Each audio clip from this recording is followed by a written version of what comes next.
You know, I volunteered on Team Liquid since '06, and then had a paid role for about I guess a year and a half or so. So it's still predominantly a volunteer role in esports. And I think you know, I had a lot of different talks with people behind the scenes on it the last week or so, but I think it'll quickly start to move to a state where there's more paid positions for people as you know the business kind of evolves a bit. Okay, great. John, you there? I think we're. Oh, still can't hear you, buddy, but we can see you. You're very, very faint. Well, hopefully we'll get him set up. Yeah, I mean, you know, one of the things that you know, last week when we had Jason Tugman on and stuff, we talked about, you know, just business, right? And you know, right now, I feel like a lot of people feel like, you know, esports right now is just being subsidized. You know, whatever money is coming in esports is just subsidizing things, and you know, it's not to the point where we're actually creating, you know, viable businesses yet. And you know, it's really cool when you can start seeing, you know, obviously things like, you know, I guess, you know, like you're saying, like TL is just starting to kind of, you know, create a business out of it, right? And it's definitely a good sign when that starts to happen, because you know, you have to be paying people for it to, you know, really to be something fully legitimate, right? But of course, when you don't have money, you have to, you know, rely on volunteers. So it totally makes sense. Kind of interesting to see the stages, as you know, where ESFI is and where TL.net is. But continue down to ESFI, Brent. You know, one of the things, John, I wish we could hear John, but one of the things John always described ESFI is you know, you guys are like the ESPN, like, you know, of esports. You know, it's all about, you know, information, and you know, obviously you have a good bit of media. How do you balance that right now? Because you know, lots of folks like to see, you know, watch media, right? But you know, you have to definitely blend it with a good amount of writers and you know, articles and interesting pieces that way. So how would you, you know, I guess describe your kind of balance between that right now? Well, right now, what we've been doing is focusing primarily on written content, which is honestly one of the ways that we made our name. And the other thing that we really you know, strive to do really well is the live event coverage. That's one of the reasons I wanted to start the site, just because, you know, I did that a few times when I was working at other sites like SK, and it was something that I think really needed to be improved upon in a much more professional manner.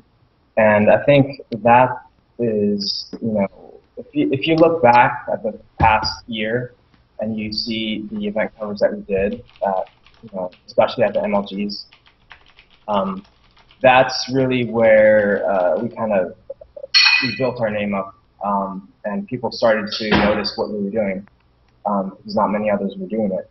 And we were doing it, I think, pretty well, and people noticed, and we kept on doing it, and we did it consistently. So, you know, I think that is something. Video content is something that's our next step. We really want to ramp up our video efforts, just because we know that a lot of people would rather watch something than read something, and that's you know, that's fair. But I don't think. A lot of people have been saying that like written content is dead, and everyone just wants to watch or even just listen to content now.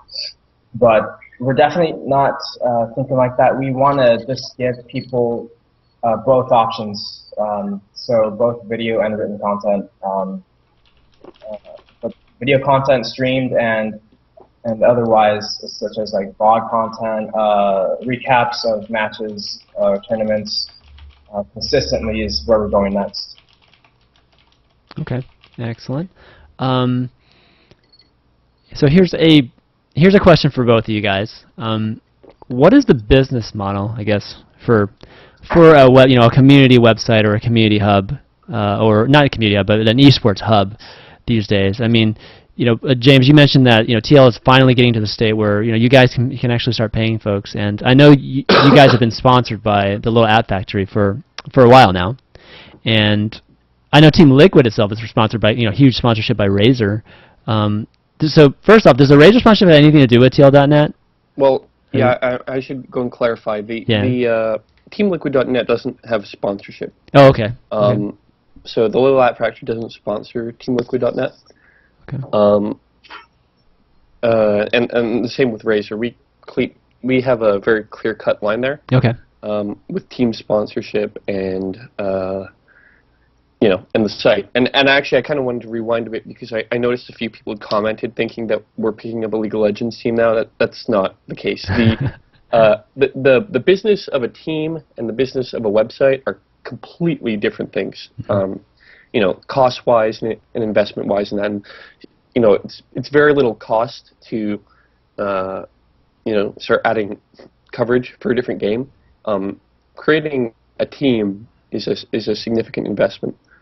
So I mean, you would see new coverage or something long before you would see a new team. But yeah, it's the business model is predominantly advertising based, right? And I mean we've worked on diversifying that through our store, and then through things like sponsored threads and custom advertising for people in the community. Coaches and things pay for sponsored threads, and then we work with the different leagues on different advertising things like countdowns and specific coverage and that sort of stuff. So yeah, I mean it's kind of evolving naturally, and I think like Brent said, the kind of future of this I think is going to be video based. Most of it in the past was just written through necessity, but I think people want to see video a lot more now. And I think things are slowly transitioning to that space.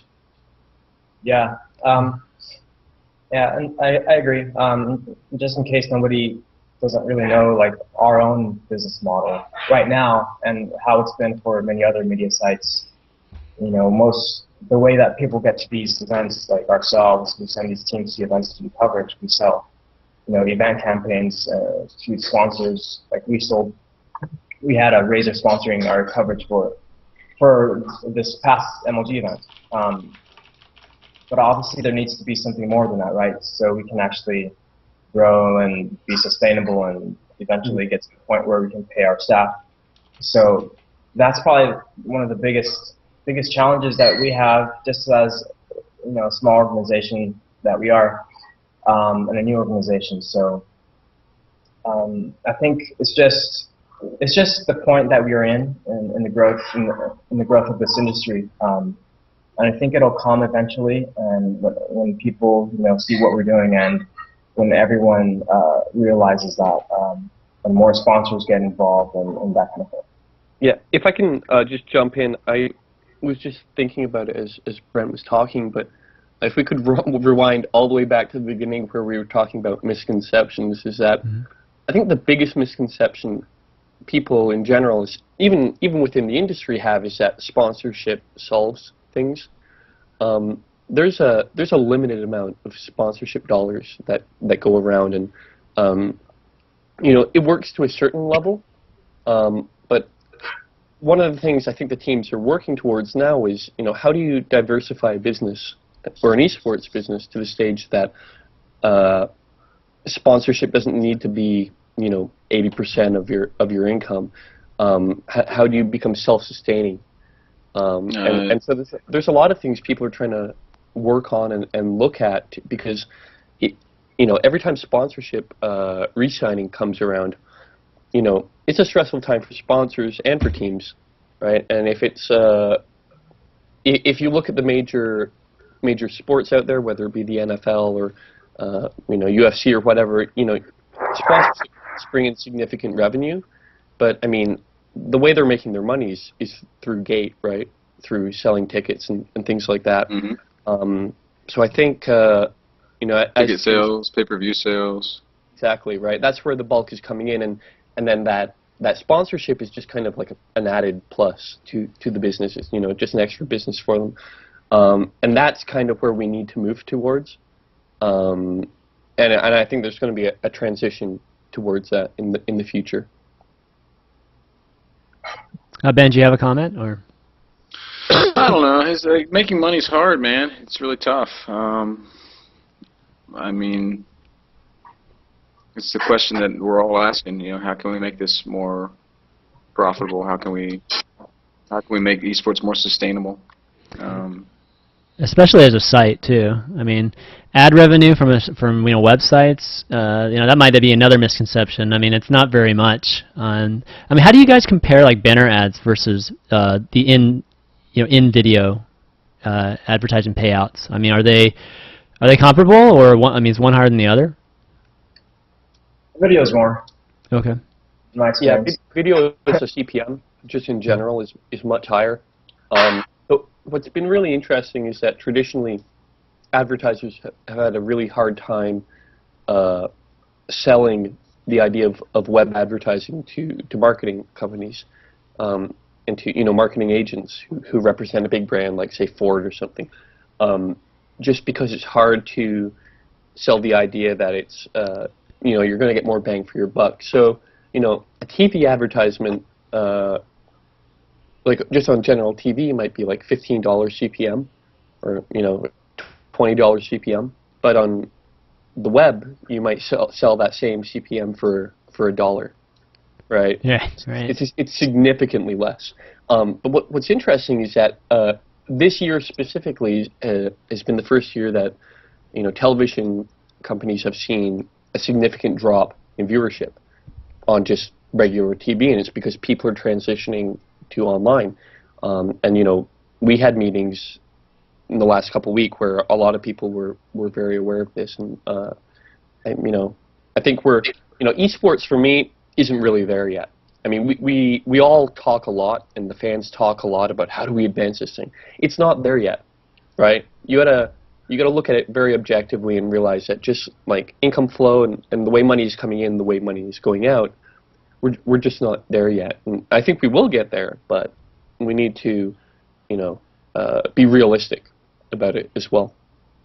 And it'll take a couple of years more, I think, before realistically we're at a stage where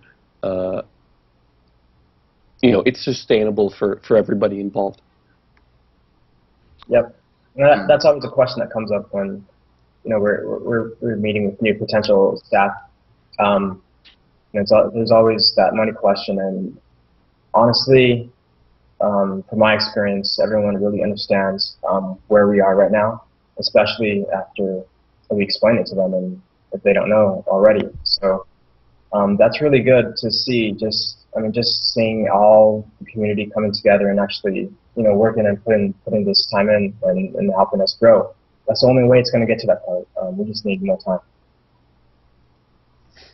You guys hear me? Testing. We can barely hear you, John. Jeez, how in the world is it possible? Barely. I've got everything turned up. It's louder than it's been, I have to say, but it's really, really soft still. I have everything turned up, even if I... Okay, at least we can hear you. That's... Okay. So you have anything for these two guys? I mean, obviously you've missed quite a bit. No, I can't stand either of them. They're terrible for esports. No, I've been, I just want to, if you can hear me at all, I just wanted to say, one, I seriously have tried everything. So the people in chat, I'm telling you, unless you can think of something different, I have turned up every possible thing in the mixer, everything. Actually, it's pretty good right now, so. Yeah, it's okay now. Okay. So I was going to give my little story about how I got to know both of these websites. Yeah, it's weird. It is getting louder. Is that obviously when I was at National ESL and we started getting geared up for StarCraft 2, the question came up. Okay, so where do we go? Where's the hub? And Team Liquid was it right off the bat. So I had to kind of get acclimated with Team Liquid, and at first I didn't think I was nerdy enough to participate in some of the conversations, but I soon found myself completely engrossed, and I visit the website daily, which sometimes can be a problem because it can be a huge time suck. But then, my experience with ESFI, I really don't even know how it came about. Somebody just posted the link, and I went to the website. And I'm like, oh, this is kick-ass. You know, it's much different, I think, than Team Liquid, and I think both of them can serve the community in different ways. But what I really like about what Brent's doing over at ESFI, and like I said it before, is it's like the ESPN of esports, and if they can continue to do what they're doing, and obviously get either turn some revenue or get enough funding to do so, I mean, I think they can do some amazing things, and there's no doubt about it. Team Liquid's not going anywhere. And I may have missed the conversation, prior, but did the question come up yet? Does Team Liquid plan on covering more extensively any other games? Did that come up yet? A couple times. Yeah. It did. Okay. Okay. So Yeah. I missed it virtually. Actually, during MLG, I think we were asked it like 10 times over the weekend, and the short answer is probably. The longer answer is it kind of depends where we see interest from our community and where we think, and just based on our own experience, where we think longevity exists. Basically where we see it right now is, StarCraft has a very, very different business model than something like League of Legends or Dota. It's not in Blizzard's best interest to invest a ton into, I guess the professional side, just from a business, a clear-cut business decision. You don't see a huge return immediately, right? Blizzard gains very little from investing in esports, if anything at all. Yeah. Right. So with Riot or with Valve, like their entire business is, bring in a new user, try and convert him into a paid user. So if you have, some general metric on the 50 million people you brought into the game, and it's, 5% of people buy hats or are going to buy cool gear on League of Legends, then there's an incentive there to invest and to get new people exposed to the game. The problem with Star 2 is that you have a $59.99 one-time purchase, and so it doesn't exist yet. I'm kind of interested to see what they're going to do with Blizzard All Stars, right? Mm-hmm. Their Blizzard Dota game. Their Blizzard Dota game, where there could be incentive potentially if they have some sort of free to play and with a different model there than just the one-time purchase, because then there's incentive from the business side to be reinvesting into esports and professional gaming side. So yeah, I mean we're looking at kind of all those sorts of titles. It's where we see our user interest. I don't see us doing like Halo coverage or shooter coverage. We feel like StarCraft 2 and Dota kind of. We see like. Hello, Ken. What I you think DayZ coverage is coming. Oh yeah. There's a lot of StarCraft fans that enjoy Quake. Maybe Yeah. There is. I don't disagree with you, but I also think about it's kind of where our interests lie as a staff too. And I can tell you, like, the guys in the office right now are playing Dota or LoL like all the time. And for StarCraft players, man. it's guys. You can't say that, dude. You just threw your colleagues under the bus. but he doesn't, right? Ken doesn't. No, I'm actually terrible at both games.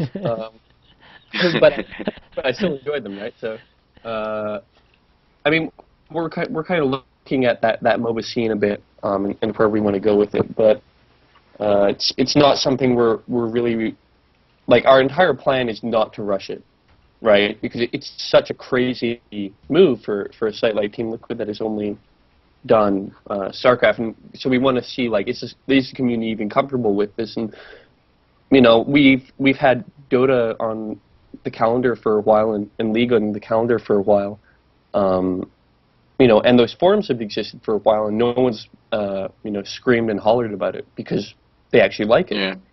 So if you create content that people want to read and want to see or watch, then, you're doing a good thing.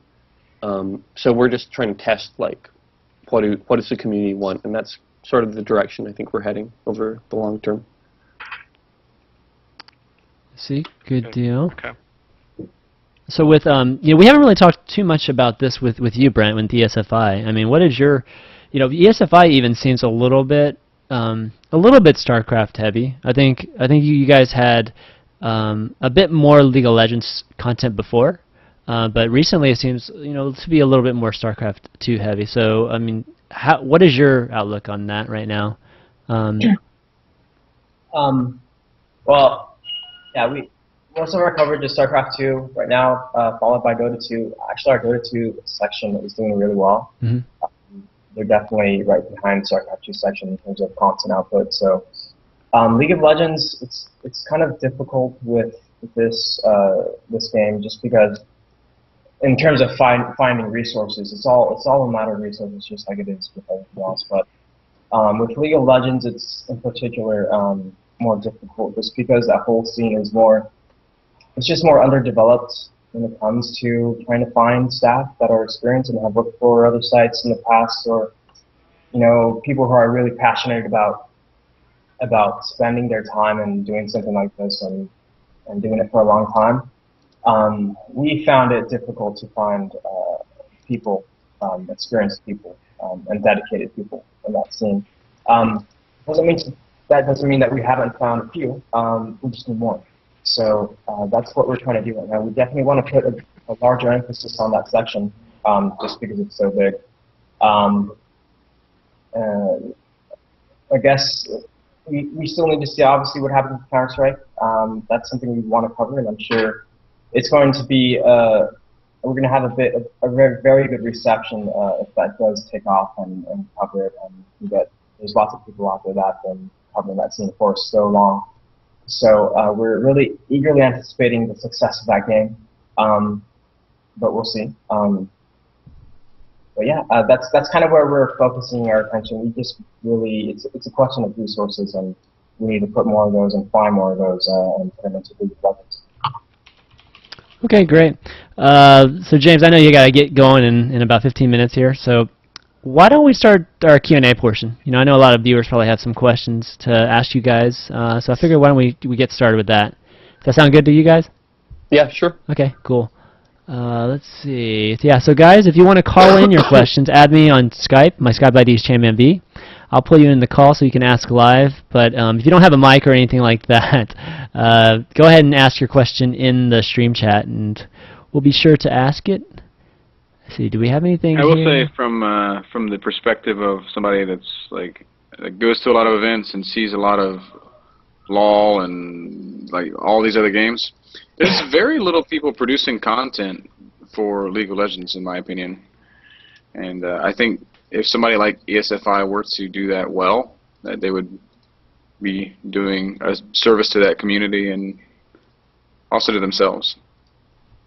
Yeah, that's definitely where we're headed. And it's not just that, trying to find the content output, but it's also seeing what that community is receptive to, because it's a completely different community than StarCraft, and they might like different things. So that's kind of what we're testing out right now, which is fun. They definitely like different things. They're a weird group of people, I can tell you that. Definitely. Okay, here's a question. It's a question from Bedrockness or John Lee. With CBS, I have an exclusive partnership with Twitch-owned NASL MLG in terms of advertising and broadcasting rights. They have essentially shut out their competition in North America. What do you think of the length of these What do you think the length of these partnerships are? Also, do you think it's healthy that no other companies are allowed to try and do business with their partnered companies? Do you foresee any of these non-partnered organizations wanting to partner with large media companies in the near future? And if so, who do you see reaching out to do such a thing? Oh, nobody reached out prior to CBS. I mean, it was something that just hadn't been done, So I don't think there's a whole lot of people that are trying to get into the esports ad space. Like Ken said earlier, it's really hard to sell ads online. If this works out and if CBS makes a ton of money, then yeah, you'll see everything change. But for now, I think it's kind of like CBS is the first, and even CBS would say that they're maybe taking a little bit of a risk. So we had a few meetings, while we were at E3 about this sort of stuff with different people right? And I can tell you that one of the things people are going to start realizing, I hope, or we realized immediately when we saw it, was like that press release that went out that said 94% or whatever they had of the esports market. That's very calculated, and it's a smart thing to do, but it's very calculated. And the reason it's calculated is because that press release was made the week before E3. And then CBSI goes to E3, and their main function is to sell advertising. And so you go into one of these big fancy hotel lobbies, and there's 400 guys in suits doing business deals. And so if you've just released a press release saying, hey, we literally just shut out this market, you've got something to brag about and let everybody know about before you go into those meetings. So I take that with a grain of salt. That entire, like a handful of salt. I don't think it's. I mean, it's nice to think about now, but I mean, by the end of the year, I expect that to be significantly lower, and I expect it to be spread out with a few other agencies that are. That are not bragging about it publicly, but are certainly involved. Yeah, and I'm honestly not sure what kind of impact it will have on, other event organizers. Obviously, with Twitch being involved, I mean, they're already partnered up with all the other events. That's why the article that was originally released was a little bit. There was a misconception there, just because, you had. Them mentioning other organizers like IPL, for example, just because Twitch runs their streams. So I'm not sure what kind of effect that's going to have when these are streaming companies, and then you have NASL and MLG in there. I'm just not sure. We just have to see, I think. Yeah, I think he's asking, and I think the follow-up to that too is he was. It sounds like he was talking about that article by John Gaudiosi, the one that was premature from Sundance's tweet. Uh-huh. I mean, I was talking about CBS, right? Not CBSI. Well, I mean, they're separate, but they're not separate, right? Mm-hmm. It's like Team Liquid and Team Liquid Pro, right? Sure. Yeah. It's CBSI is a division of CBS, and so if you have an in with CBSI at the executive level, you have an in to CBS.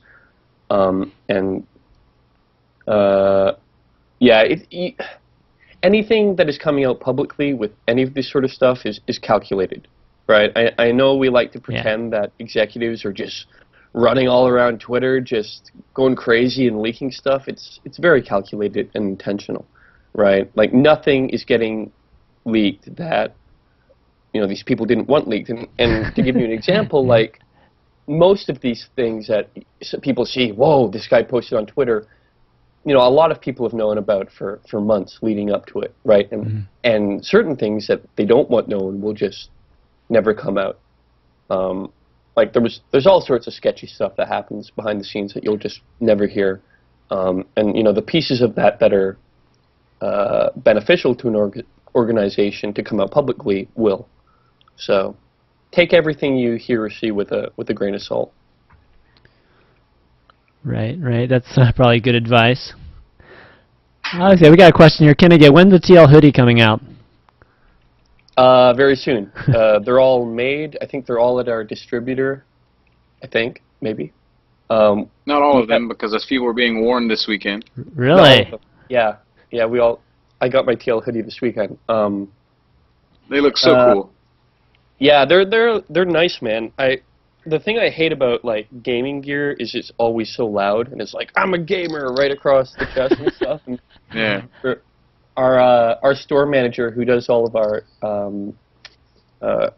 clothing now, is European, and he's very intent on, like, I want wearable stuff, not something I can go out in, and everyone's not gonna ask, like, what's a Hydralisk on your shirt? And this sort of stuff. So, my favorite TL shirt is one that Zadok wears to, like, every event. It's just the logo. It's just the the horse head, and it looks so cool. Horse head. Yeah. I think I don't have a date on them. I think we still got some things to sort out. like we have a European shipping house now, which will make things easier for European buyers. But soon. Awesome. All right. Any more questions? Guys, we're like definitely low on questions today for some reason. Post MLG. Post MLG, yeah. Everybody's just tired. Yeah, everybody's still like in recovery mode. I slept so late today. I have a quick question, and you guys, again, may have already talked about it, but did anyone address or talk about the numbers that MLG put out? Have they put out numbers? Yeah. I don't, No, they've never actually put them out. Let me rephrase that. The numbers that they hyped, that they claim to have like gotten. Sundance saying all the records have been broken. Shit. Yeah, without any numbers being shown, and the fact that apparently there are other organizations that are claiming that MLG basically fudges those numbers in the sense that they count every stream. So one person who could be watching 6 streams is counted basically 6 times. So I was just wondering if that had been addressed as kind of like basically a huge misconception in esports, one that could actually hurt us if we're not careful. I think everybody's guilty of fudging their numbers a little bit, and that doesn't make it okay. But I mean, ESL made a press release last year that said that they got more views than the Super Bowl, which is I remember that. obviously not completely accurate. Yeah, and they're the ones that are complaining about the MLG numbers that were put out. So yeah, that's. Well, I think there needs to be some information on how advertising, advertising agencies receive these numbers, and how the organizations are putting them together, and what constitutes what. How do you actually count a unique viewer? I think some education needs to be done on that, so we can actually figure out what's actually accurate and what's not. Yeah, I mean, inflation is just, I mean, it's normal for I feel like any industry where things like that are inflated. Like, for instance, I don't know, even something like American Idol. You know how they always say they have like 50 million votes, you know what I mean? I mean, a ton of those are multi-votes, right? So, but, I mean, that's like a normal thing. So somebody says that 6 million was, I think Bedrock says 6 million on Twitter? Yeah, those sorts of numbers are just the only people these numbers ever should matter to are advertisers, and the advertisers know what they're doing, right? Yeah, like exactly. If I sell, like if an advertiser sells me 5 million impressions, and of Dr. Pepper, say, because we're talking MLG, and I show every single user on my site the Dr. Pepper ad 20 times each, that's very different than showing that same ad to 5 million different people one time each. And advertisers are very savvy about this. So they can fudge the numbers publicly, but it matters when it comes down to tracking those metrics on the sales side. And I'd caution everybody to just take all of these numbers with a grain of salt.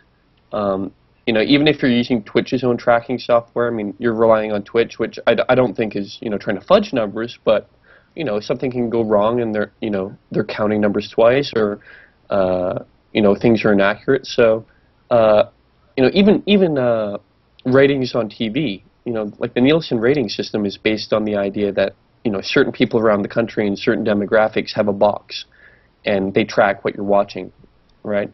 So it's not like they're literally sitting and tracking what every single person in the country is watching when they make a statement. They're making a guesstimate, really.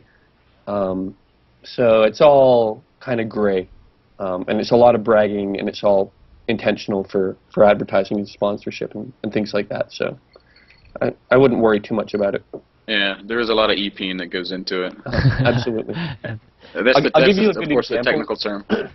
We went to E3 this week, and the funniest thing I've ever seen. So I'll give you an example. Here's the GameSpot booth, and right beside it is the IGN booth, and you come walking in the front doors right between them.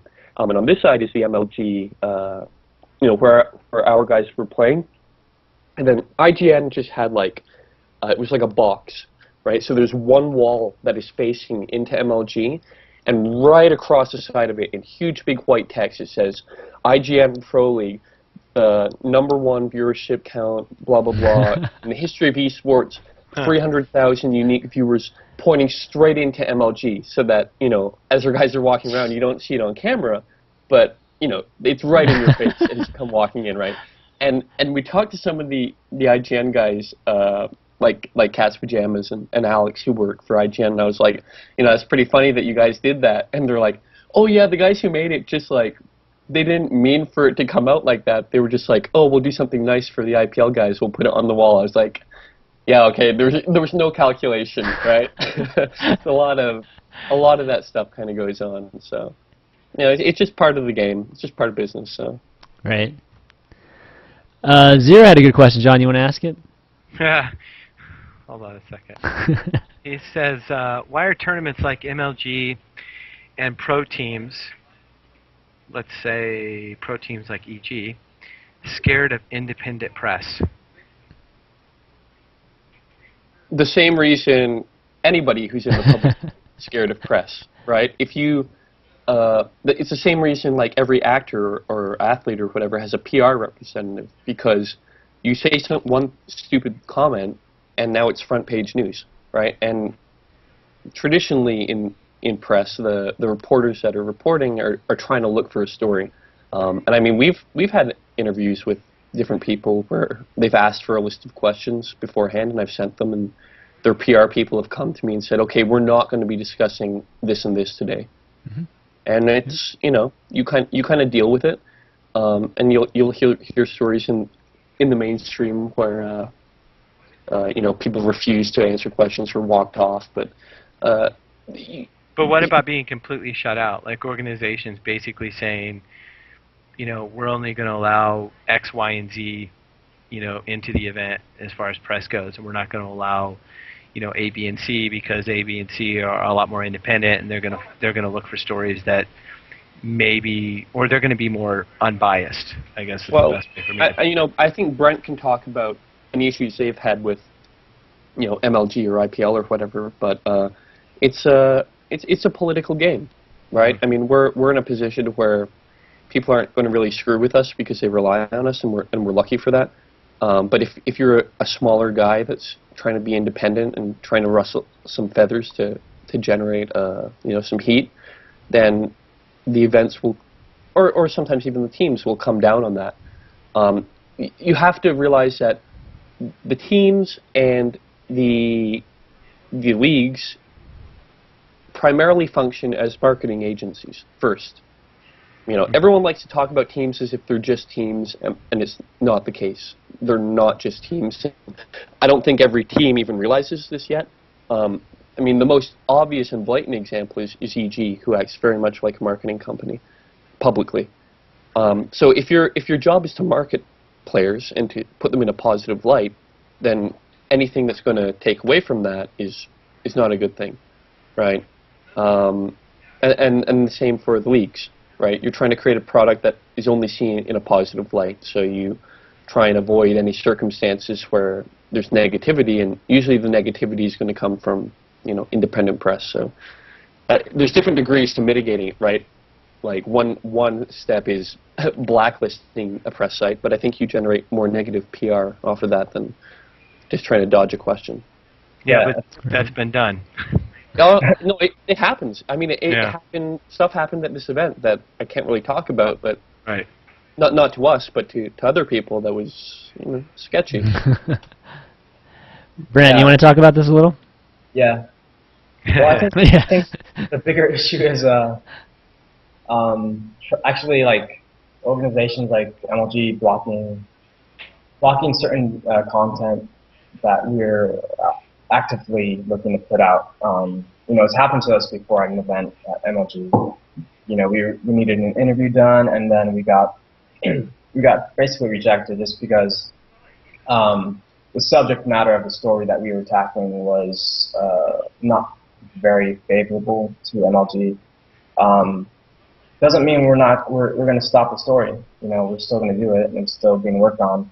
But things like that, I think, are bigger issues than actually being the independent press site being blacklisted from the event. I think if that were to actually happen, if MLG decided they didn't like what we were doing one day and just decided not to give us press passes and just block us completely from the event, I think I would like to think at least that there would be some kind of community outrage and they would feel the heat from that move. So that's kind of my opinion on that. But yeah, James is right. Stuff happens that's not cool, and it happens with teams too. The teams are the same way.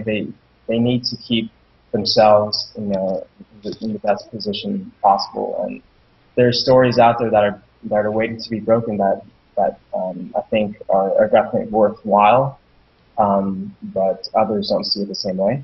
So, as an organization that we are, we just need to make sure that we're doing things right, not breaking any rules, but still, trying to do what we can to get the story out in front of our readers. So it's kind of hard sometimes, but we work with what we have. Right. James, I know you gotta get going, so Yeah. do you want to do some shout-outs real quick before you go? Yeah. TSL qualifiers are starting this week. Go take part. You don't have to be a pro. I think they're like Tuesday. Oh wait. Oh, they started. We watched some today. Yeah, I was watching it earlier today. So. I was asleep. Yeah. They're all this week. Yeah, check them out. And TSL 4 is coming soon. Yeah, TeamLiquid.net, Team Liquid Pro. If you went to MLG this weekend, be sure to take part in our Heart of the Swarm contest. You can win an iPad or a bunch of sweet Razer gear. It's on teamliquid.net/HOTS contest. And you just write a Team Liquid blog talking about Heart of the Swarm, what you liked about it, what you didn't. And if it's good, then we'll put it on the front page and you can win some sweet gear. Awesome. So, yeah, check it out. And right. yeah, thank you guys for having me on the show. It was good seeing you, Ben, and of course Brent at the event. And I'll see you guys at, I guess, NESL or Raleigh. Yep. You coming up to Toronto? I live about 4 hours drive from Toronto, so I'll definitely be there. Oh, awesome, cool. man. I can't wait. Awesome. Well, we'll be sure to give you a VIP press pass, and you can say whatever you want on TV. I'll do that. Awesome. I'll do an interview with Russell with no PR around it. All right. Thank you, guys. All right, James. Thanks for being on, man. See you, Ken. Thanks. Bye. Thanks, James. Bye. All right. Good guy. All right. I think if we have any more questions, with obviously Brent and the three of us, I think we have a little bit more time. If anything else here that might be. It's not totally uncommon for organizations to try and protect their interests by restricting certain things. I just want to say that, yeah. IPL does it. They're very, very strict on what content they'll allow people to use or share or see even. The NASL's producer was at the MLG this weekend, and I was just taking him around introducing him to people, and I asked, hey guys, can I bring him to the back so he can see all this? And they said, no, absolutely not. What we have back here is, secret. Everybody that works back there signs a waiver saying that they won't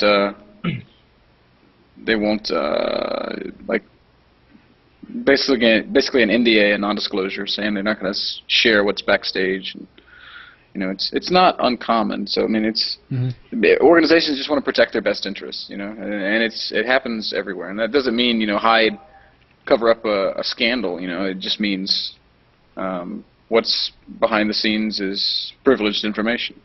Right. Yeah. Examples are we can't interview IPL employees at an MLG event, for example. Another example is if there's a sponsor at MLG, they have they're one of the MLG sponsors. They have a booth there and whatnot. One of the competitors of said sponsor, I've seen them get kicked out of the event. So employees of that sponsor. So wow. It's kind of sketchy sometimes, but that's business, I guess. Hopefully it gets better. Yeah, I mean, in terms of sponsors, I guess it's just I guess there's just such a desperation for sponsors that, yeah, it's currently like that. I mean, what are y'all's thoughts on, any publicity is good publicity? So even if there are like blogs that are written that are a little, or not a little, but even just have a negative light on whoever. I mean, is that good? I mean, is that good for just? I'm all about it. Honestly, in fact, I create the drama sometimes just to get people all riled up. I think it's good.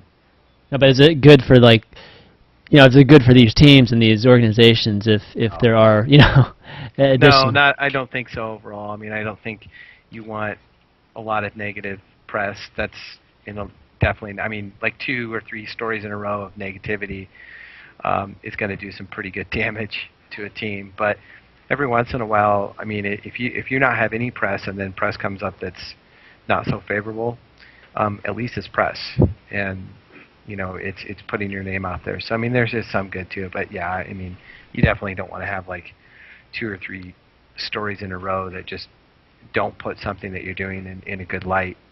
Unless you're willing to listen and make changes, and then of course you can turn it all around and you can be Superman, and everyone will love you. So. Yeah, and I don't know, it's never, as an organization, we never really actively pursue, a negative story just because, okay, it's going to be lots of hits or whatever else. But if there's a story that comes up that we need to cover as an organization doing what we do, we're going to do it just because we feel that people need to read about it, and we're going to do it in the fairest way possible. That's all we can do. Yeah. Right. I guess the kind of example I'm thinking of is, as much as tabloids are like annoying and just like really, really, really big annoyances to celebrities, I mean, don't they keep the celebrities popular? I mean, basically every time you go grocery shopping, you see these people, whether it's true stories or not, right? So it's still exposure, and even if it's really just the reputation of where it's coming from, right? I mean, if stuff's coming from ESFI, Brent, right? I mean, you guys have a reputation that you guys, are going to be coming up with truthful things, versus like, if it is like an independent site, blog site or whatever kind of site that's known for just creating garbage. I mean, not garbage, but just fictional, stuff. I mean, then it kind of speaks for itself. Like, you don't even have, right? I mean, in some ways. So I don't know if you even. Yeah, I guess what I'm trying to get at is like, is it really necessary to be as strict, I guess, about a lot of things? It sounds like, because I wasn't, you guys are obviously more aware than I am, but I guess that's really the question. I mean, as long as it's coming from a good source, I don't know. Yeah. It should be acceptable, right? I mean, the first goal that we had after we launched was to establish our credibility. Because you don't have much if you don't have credibility, right? So, right. Especially if you're reporting things and you're a media organization. So that was the #1 goal for us, and I think we did that pretty well. And now it's our job to, give people the stories that they need to read about, and be as fair as possible. That's all we can do. Right, right. Hey, kind of going into that, speaking of negative press, somebody messaged me a question, said, can you guys touch base on the whole mistreatment of teams in League of Legends and StarCraft 2 with players having driver issues and equipment not being able to take a piss, things like that? Does anyone want to touch on that? I mean, I'm going to have a different opinion from an organizational standpoint, because I run events, but what are you guys, I mean, Ben, maybe as a player, what's your thought on that? I don't think it's usually those things are usually very, like, that's a problem I think you can trace back to an individual versus pinning it on an organization, if that makes any sense. Like, usually if a ref tells you one thing and you don't like it and you just talk to like somebody else, right, you can kind of reach some sort of resolution. Right, right. No, that's definitely true. I just know that in this case, and I was getting spammed with it left and right on Twitter and all that jazz, was just that, like, the restroom break was a big issue. Teams were basically told, no, you can't leave. If you leave, your team forfeits, even if they had literally 10 minutes of picking their heroes and stuff for League of Legends. They were told they couldn't leave to go pee, and then sound issues.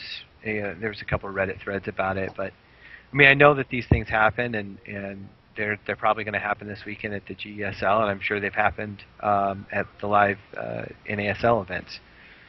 I agree with you that sometimes the players kind of are looking for an edge, or just looking for extra time, or just basically being lazy, you know.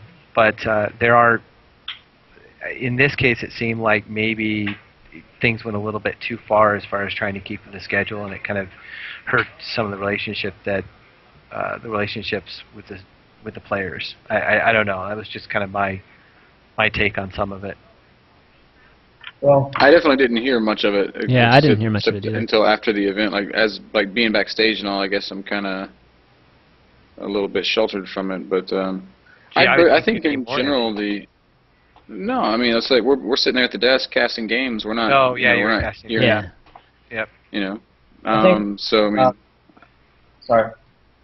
A lot of I just think the refs always do a pretty good job. Like, I've never had a bad experience. I've played in a lot of MLGs, man. If there was any issue at all, I think it's just because they tried to run 2 tournaments at the same time. Yeah. Yeah. Yeah, there's definitely a lot to do, and a lot of these refs that they have for MLG are volunteer. You know, they pull them in for these events, and a lot of them have been doing it for years. But you're dealing with a lot of different situations, and the League of Legends was even what was this, the second time that they've ran League of Legends for an MLG event? Is that correct, or is this the third or something like that? But first time was an official event. Second time. Right. The first time was brutal, but that was on Riot. This time, you know, things seem to have ran pretty well. But I know there were some comments that was going all around, but you know how it spreads on Reddit. Most of it can be trolled, but. Well, I think this issue has a little bit to do, at least, with like the role of team manager and what they're actually supposed to be doing. Mm-hmm. I know they're very busy during these events, but I think a lot of it has to fall on them and getting their players in the right spot. Make sure they don't have to go to the bathroom in the middle, you know, for the next match. Make sure they're all good with that. Make sure they're good with food and all that stuff. And then I think they still have to juggle the job of, you know, scheduling time with media as well. Mm-hmm. So they have lots of things to do, but I think that's one of the roles that they need to get better at. Well, I mean, for a lot of people in this industry, it's still a big party going to these live events. It really is. For most of them, it's like a big party. That's what it is first, and then it's a competition. And slowly that will change. I think it is starting to change a little bit, but there was also. Go ahead. It's a big problem with us as a press organization. You know, we go through team managers to get interviews with players, and if they're not being receptive to us, you know, it's nearly impossible to schedule some time with the players to do interviews. And we're really flexible with them too. I mean, we've had to deal with some team managers that, I mean, they don't even respond to us when we're trying to get an interview with one of their guys. So I think that's a big issue for us too. I think it's just a professionalism thing. And like you said, a lot of these guys aren't exactly qualified to do what they're doing. And I think that needs to be improved a lot. Yep. Right. All right, we got maybe a time for one last question. How about we end with this one? How about the Brood War pros? Right. Actually, I have one question for you guys first. I saw pictures of the lines that were there. You know, for folks trying to get autographs from the Brood War, you know, the Brood War pros or the Kespa guys. How long was that line in reality? It was long. It wrapped around like several times. I mean, yeah, it was long. I don't know. Did y'all get much time with them, Brent?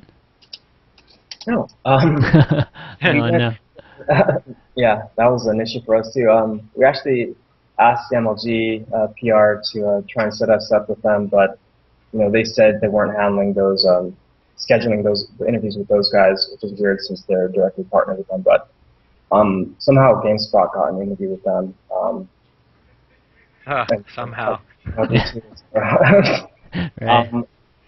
You know, you can read between the lines on that one, but you know, what we can do is just try. So. Right. And Ben, did you get a chance to catch the games? Oh yeah, of course. They were great games. I was very, very impressed and pleased with the quality of gameplay from the Brood War guys. So who do you think is going to be in 6 months? Who do you think is going to be actually be competing for MLG titles? I think Flash is already better than a lot of Code S players. Jaedong also looks really, really good. Even with the Queen Infestor game, where he built. Yeah, I mean, I think No. I think there's a lot of stuff in what he was doing that made sense. It Yeah. just didn't kind of come together. Yeah. That was definitely the the most interesting thing I saw from the games. But so Jaedong and Flash, cool. Yeah, man, they're good. Yeah, I know a lot of people were picking Sulky beforehand, but yep, yeah, Flash is gonna be. I think watching just the reaction to Flash in everything, like whether it was the intros to that or even in the Live at 3 afterwards, the Barcraft and everything. I think that was one of the most amazing parts of MLG from a spectator, seeing how excited everybody was. That was cool. All right, guys. Well, why don't we kind of end the show with some shout-outs? Brent, any shout-outs you want to do? Yeah, sure. Shout out obviously to esfiworld.com. It's our website. Good site. Thanks to all the volunteers, all of our staff that help out. Thanks to everyone who made it out to MLG this weekend. It's lots of fun. My Twitter is @BrentRuiz. I think that's about it. Thank you for bringing me on today. I had fun. All right, great. Ben? Well, shout out to you as always, Chris, for doing a great job, and be sure to check out the NASL Open tournament that's happening starting tomorrow. Actually, you can still go sign up for your chance to get into the playoffs if you win it. And even if you don't win it, you just perform well, you can earn a spot in NASL Season 4. All the information's over at Team Liquid. Awesome. John? My first shout out is to the guys at the GESL event, the Gigabyte Esports LAN. I'm actually at the Odyssey Gaming building. I don't know what it is, and I just had a chance to meet Bobby. Actually, I haven't formally met him yet. Brent, will I see you there? Yeah, we'll be there. Okay, perfect. That's great. Wish I had an opportunity to see Ben there again, but I know you're pretty busy this weekend with NASL stuff. I'll definitely make an appearance. We've got Huck is here. The Muslim's here. Huck's going to be in the event? I didn't know that. Oh, dude, I don't know that either, to be honest with you. I'm like, why is he here? I thought he'd be on his way to DreamHack. I don't know. Maybe EG was so happy with the results this weekend that they decided maybe just take a break. But anyway, that's going to get me in big trouble. No, shout out to the event. Actually, at 6 o'clock today, we're going to have a pre-party here. So Brent, if you can, try to get here for that.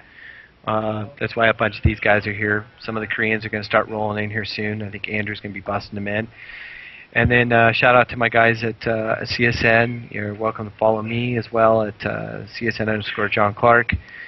And look for us to be running, believe it or not, Heroes of Neroth events that are doing really well, League of Legends, so on. So shout out to my organization and to the guys from SoCal Esports, and of course all of you guys for either being on the show or being a host.